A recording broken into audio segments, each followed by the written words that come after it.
औज़ुबिल्लाहि मिनश्शैतानिर्रजीम बिस्मिल्लाहिर्रहमानिर्रहीम। Supreme court of Pakistan का फ़ैसला है कि 3 अपीलें हैं जी। Civil appeal number 936/2012, civil appeal number 937/2012, civil appeal number 937/2012, ये बोर्ड ऑफ रेवेन्यू के ख़िलाफ़ अपीलें हुई हैं। Mohammad Ramzan and other versus member judicial two board of revenue, Mohammad Ashfaq and other versus member judicial two board of revenue, Haji Ladu वगैरह versus member judicial two board of revenue Punjab. Civil appeal number 936 से 938/2012। 3 justice साहबान ने इस case को सुना। जस्टिस याह्या अफरीदी साहब, justice Aminuddin Khan साहब, justice Ayesha Malik.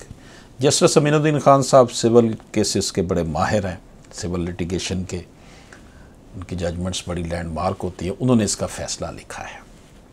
नाज़रीन इकराम, इस वीडियो में हम बड़ा एक इम्पॉर्टेंट इशू डिस्कस कर रहे हैं।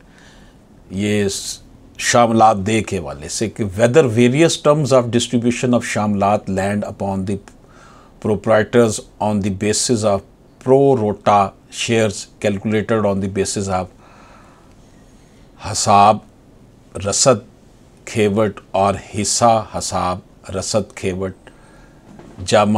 जमा बंदोबस्त कानूनी और इंटरचेंजेबल, ये बात यहाँ पर डिस्कस हुई है। Various terms of distribution of shamlat land upon the proprietors on the basis of pro rata shares calculated on the basis of hasab rasad khewat और हिस्सा हसब रसद खेवट जमा बंदोबस्त कानूनी और इंटरचेंजेबल। इसने कहा जनाब, यहाँ पर कहा गया कि ये इंटरचेंजेबल है इनके। तो जनाब, अपील करने वालों ने अपनी दरख्वास्त यानी रिट पिटिशन के मुस्तद होने के खिलाफ को चैलेंज किया। इस दरख्वास्त के तहत एक इज्तिमाई जो है वो जजमेंट को, कंसोलिडेटेड जजमेंट को चैलेंज किया गया है। और ये इस मुकदमे का बुनियादी मसला शामलात दे है, ज़मीन में शामलात दे ज़मीन में मालकाना हकूक़ के बारे में। इसमें जो इशू डिस्कस कर रहे हैं नाज़रीन, जैसे मैंने आपको बताया कि क्या शामलात ज़मीन की तकसीम की मुख्तलिफ इस्लाहात एक दूसरे के लिए इस्तेमाल की जा सकती हैं।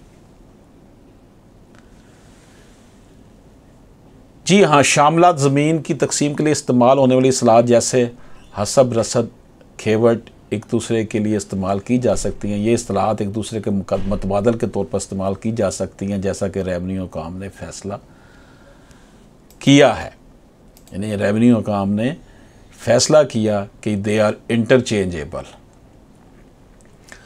We are further of the view that various terms of distribution of shamlat land upon the proprietors on the basis of pro rata shares calculated on the basis of hasab rasad khewat और हिस्सा हसब रसद खेवट जमा बंदोबस्त कानूनी और interchangeable as held by the revenue hierarchy reported as PLD 1980 revenue 55।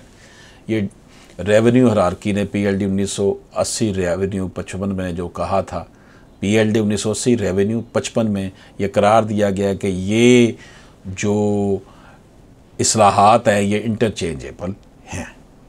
इजाज़त दीजिए, अल्लाह हाफ़िज़।